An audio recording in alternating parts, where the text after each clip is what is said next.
uNkulunkulu akakulonde kubusise igama kuPastor ngichannel iFliki.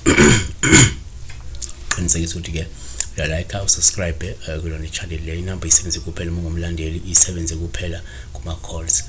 Angazi why abantu bengakuzwa konke lokho. So please stick to our calls, strictly calls. Ethinothando kumede 9000, ethinothando kumede 90 100 uthi uma uphupha abantu benza ucansi empedeni lokho kusuke kuchazana. Nake singachaza ngokuphupha abantu benza ucansi. Number 1 kungaba ukuphawu uma uphupha ucansi esingathatha njengolubu uma lwenziwa abanye. Olusho kungenzeka ukuvakashelwa into isimo sikaTikolosho ngenxa yezigadlo zabathakathi. So ungababona laba bantu laba ukuthi begina le visitation yoTikolosho, yabona uma uvakashelwa into ewoTikolosho noma ke into eyilwane kanje.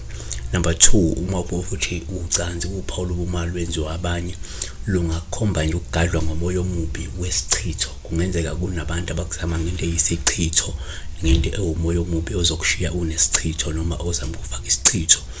3 uma uphupha ukuthi ucansi uphawu kwesinye isikhathi luba luhle, kwesinye isikhathi uma lwenziwa abanye.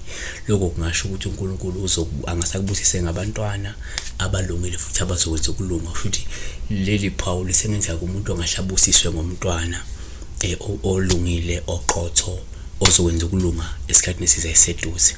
Usengalibona lapha. 4 futhi uma uphupha ucansi kuphawu olubi uma lwenziwa abanye, okungenzeka lokuchaze nje ukuthi kungenzeka umuntu olele kabi noma indawo olele kuyona inemimoya emibi noma indawo nje enokuhlasela imimoya emibi noma ke kudala wagcina ukwenza impambosi. Yabo, so kungenzeka futhi ukade uyibukela ama movie athile ucansi, kungenzeka ukuthi ulicabanga ucansi. Uningi okungatriggerisha iphupho elifana naleli. So ubusuke lichaza nje lento reflection of thoughts. Yabo, sibonga kakhulu. Be blessed.